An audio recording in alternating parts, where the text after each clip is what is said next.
Muy buenos días, feliz sábado para todos, hermanos y amigos. Yo quisiera compartir con ustedes una reflexión basada en el libro de Romanos, el capítulo 6, 3 y 4. Dice el apóstol Pablo, por inspiración: ¿o no sabéis que todos los que hemos sido bautizados en Cristo Jesús hemos sido bautizados en su muerte? Porque somos sepultados juntamente con Él para muerte por el bautismo, a fin de que como Cristo resucitó de los muertos por la gloria del Padre, así también nosotros andemos en vida nueva. Saben, hermanos, a medida que nosotros crecemos, a medida que tomamos conciencia del mundo, nosotros nos vamos formando una imagen de quiénes somos, una imagen personal, un concepto de lo que somos como personas. Y a medida que nos hacemos un poquito más conscientes, nos damos cuenta de que integramos una familia que nos identifica. Un poquito más avanzados, nos damos cuenta que también tenemos algunas preferencias y quizás nos identificamos con algún equipo de fútbol, quizás con unas posiciones políticas, pero puede suceder que en medio de toda esa identidad que hemos construido de lo que somos, no sepamos quiénes somos espiritualmente hablando. Podemos identificarnos como con una familia, con un país, quizás con unas posiciones filosóficas, políticas, pero estar completamente extraviados, no saber nuestra identidad desde el punto de vista espiritual. Pero necesitamos tener una identidad espiritual que nos arraigue, nos conecte con el cielo. ¿Saben? Algunas personas han hecho sacrificios tremendos por una identidad que han formado, y otras personas han perdido a sus familias en el proceso de desarrollar un tránsito migratorio a otro país con el fin de desarrollar algunos proyectos. El cantante popular Ricardo Arjona, en una de sus canciones, dice: el suplicio de un papel lo ha convertido en fugitivo, y no es de aquí porque su nombre no aparece en los archivos, ni es de allá porque se fue. Porque emprendemos unos proyectos que a veces puede ser que nos lleven a perder el arraigo que tenemos. Pero yo no estoy hablando necesariamente del caso migratorio, y esa situación migratoria se vive en muchos lugares del mundo, pero ese sacrificio debiera estar connotado en algo mucho más valioso, en algo mucho más importante, que es establecer una identidad espiritual, una conexión con el cielo. Sin duda alguna que nuestra identidad procede de nuestro Creador, nosotros salimos de sus manos. Sin embargo, debido al pecado, la imagen de Dios, la identidad de Dios se ha perdido en el ser humano, y por eso necesitamos recrear o volver a identificarnos, volver a nacer, como dice la Biblia, porque nosotros en nuestro ser interior estamos peleados con Dios. Y si tú no naces de nuevo, si tú no te entregas a Jesús, si tú no llegas a la comprensión de pedir el Espíritu Santo en tu vida y que tu corazón se regenere, no va a haber forma de que esa imagen, esa verdadera identidad a la cual perteneces, la ciudadanía del reino de los cielos, no se va a poder formar, porque necesitas tomar una decisión de vida eterna, y es entregar tu corazón y tu vida a Dios. El capítulo 3 de Juan nos habla un poquitito de eso. Dice Jesús hablando con Nicodemo, el tan conocido capítulo Juan 3, 5 y 6 lo dice de la siguiente manera: es necesario nacer de nuevo. Y le estaba hablando Jesús a alguien que realmente se identificaba, o pensaba que tenía una conexión con Dios, porque era aparentemente muy correcto. Pero Jesús le dice a esta persona que aparentemente era muy correcta, que se ponía quizás, si viviera en este tiempo, una hermosa corbata, un excelente traje, que tenía una buena reputación en su vecindario, que era una persona distinguida en su sociedad. A esa persona le dice Jesús, Juan 3, 5 y 6: de cierto te digo que el que no nace de agua y del Espíritu no puede entrar en el reino de Dios. Lo que nace de la carne, carne es, y lo que nace del Espíritu, Espíritu es. No te maravilles que te dije: os es necesario nacer de nuevo. Es decir, tu identidad principal no debe ser la que formaste simplemente socialmente, desde tu familia, desde tu país. Tu identidad principal debe ser tu conexión ¿con quién? Con Dios. Debes nacer de nuevo. Hasta que no tomes esa decisión, no estás completo como persona. Así que el proceso comienza con el toque personal de Dios y continúa con el testimonio público de ser sumergido debajo del agua. Pero también para nosotros es este tema, porque a veces nos bautizamos, pero no se ha desarrollado la imagen que Dios quiere que tú tengas a nivel personal. Que quizás, a pesar de que te bautizaste, sigues teniendo más pasión y más emoción por un partido de fútbol que por leer la Biblia. Quizás tienen más pasión y más emoción por una contienda y un debate político, pero no muestran ese mismo entusiasmo con las cosas espirituales. Puede ser que nuestra identidad no haya sido completamente formada. En el versículo base, Romanos el capítulo 6, los versículos 3 y 4, se desarrolla una idea interesante, Que el proceso que vivió Jesús en la semana de la muerte, eso mismo es un proceso que debe ocurrir con tu vida para poder aspirar a tener una identidad con el cielo, un nuevo nacimiento. Es la muerte, la sepultura y la resurrección.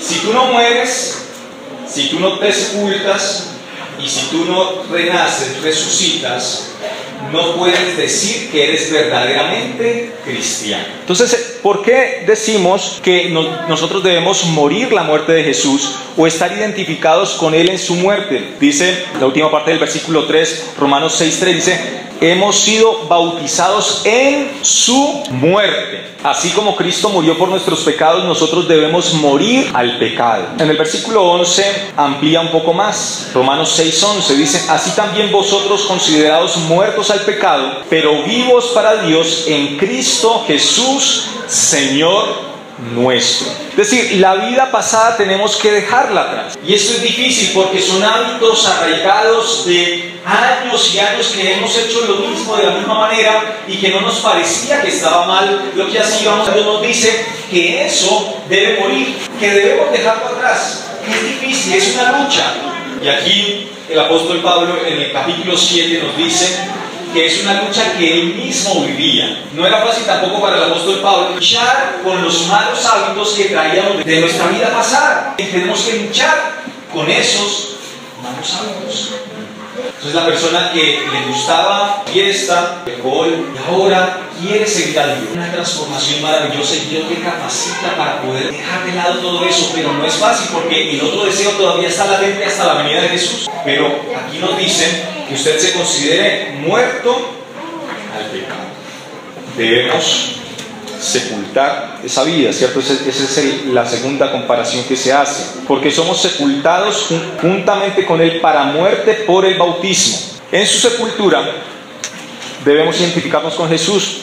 Es muy extraño que alguien muera y no se le dé sepultura, que se lo deje descomponiéndose. No puede ser que alguien lo haya visto, pero no es lo normal, no es lo natural. Siempre se le da ¿qué? Sepultura. De la misma manera, espiritualmente debes darle sepultura. Para poder evitar los malos hábitos hay que restringir algunos aspectos de nuestra vida. Es decir, y cada uno de nosotros sabemos cuál es nuestra falencia y nuestra debilidad, que si nos ponemos en una posición que está cercana al pecado, muy posiblemente no resistiremos porque estamos frágiles en ese aspecto. Cada uno de nosotros debemos darle sepultura, no dando oportunidad a que una tentación pueda capturarnos. Saben, hermanos, casi nunca ocurre que haya un pecado que usted y yo no hayamos planeado. Es decir, el pecado primero entra ¿dónde? En la mente. Por lo menos hubo un par de minutos, un par de horas, quizás un par de días en que usted dijo, tal día puedo hacer tal cosa. Entonces, si hay la planificación, también podríamos hacer una planificación espiritual para no ponernos en esas situaciones. El tercer aspecto que habla el apóstol aquí en estos dos versículos es que nos identificamos en la resurrección de Cristo, y esta es la parte que nos motiva a seguir la vida cristiana. Es decir, el mismo poder que resucitó a Jesús de los muertos es el que está disponible para que nosotros vivamos en vida nueva, formando nuevos hábitos, porque no es solamente la religión del no. Pero algunas personas dicen, no, es que hacerse adventista es no esto, no aquello, no, y entonces una lista interminable de cosas que no puedo hacer. Pero no es así, es formar nuevos hábitos que reemplacen los anteriores hábitos que tú antes tenías. Si hay algún tipo de amigos que te lleva por el mal camino, pues tienes que buscar otras personas que sean unos nuevos amigos que te encaminen por el bien, porque es imposible que una persona viva sin amigos, porque las personas necesitan ese apoyo, esa contención, esa amistad de otra persona que les hable, que les diga, con el que se ría, con el que pueda estar compartiendo muchas cosas. Ustedes recuerdan muy bien la parábola en que Jesús habló acerca del demonio que deja un hogar, ¿cierto? Y deja una casa, y entonces la persona ordena la casa, pero no la ocupa Jesús. ¿Qué pasa? Como la encuentra vacía y limpia, trae otros 7 demonios y el estado final va a ser peor. Es decir, cuando tú no pones nuevos hábitos, difícilmente vas a poder erradicar los que tenías antes. Pero debo reemplazar una cosa por otra. Debemos formar nuevos hábitos en nuestra vida y de eso habla la resurrección. Este tema de la nueva vida en Cristo se desarrolla un poquito más en el capítulo 8 y los primeros versículos de ese capítulo, Romanos 8, 1 al 4, dice: ahora pues ninguna condenación hay para los que están en Cristo Jesús, los que no andan conforme a la carne, sino conforme al Espíritu. Porque la ley del Espíritu de vida en Cristo Jesús me ha liberado de la ley del pecado y de la muerte. Lo que era imposible para la ley, por cuanto era débil por la carne, Dios, enviando a su Hijo en semejanza de carne de pecado y a causa del pecado, condenó al pecado en la carne para que la justicia de la ley se cumpliera en nosotros, que no andamos conforme a la carne, sino conforme al Espíritu. Si tú has nacido de nuevo, no tienes que preocuparte de que Dios te va a condenar. A veces hemos nacido de nuevo, hemos sido bautizados y vivimos con una carga de culpabilidad que todavía no le hemos depositado a Jesús. Él ya nos ha perdonado. Ninguna condenación es para ti si has seguido el camino de la verdad, si has entregado tu corazón a Jesús. Realmente Él te ha perdonado. No tienes que vivir amargado, triste. Debes entregarle esa carga a Dios. Debes entender que no hay ninguna condenación para ti. Y esa vida se manifiesta en otro aspecto de la resurrección, de la nueva vida en Cristo, es que podemos ser más que vencedores en todas las cosas y que no hay ninguna separación entre Dios y nosotros en esa nueva vida en Cristo Jesús. El versículo 34 y 35 de Romanos 8 dice: ¿quién es el que condenará? Cristo es el que murió, más aún el que también resucitó, el que además está a la diestra de Dios, el que también intercede por nosotros. ¿Quién nos separará del amor de Cristo? Tribulación, angustia, persecución,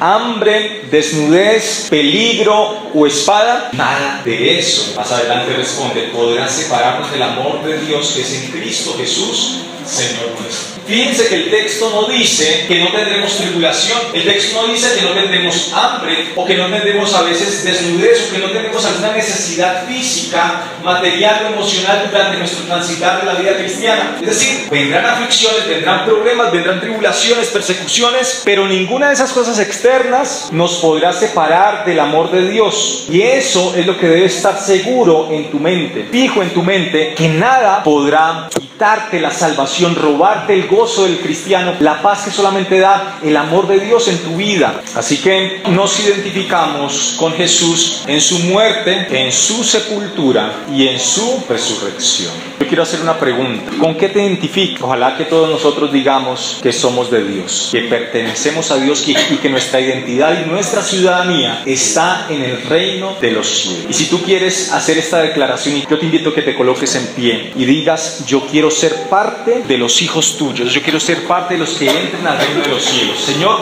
yo quiero confirmar que te pertenezco, que tú eres mi Señor, mi Salvador, que la patria es la patria celestial.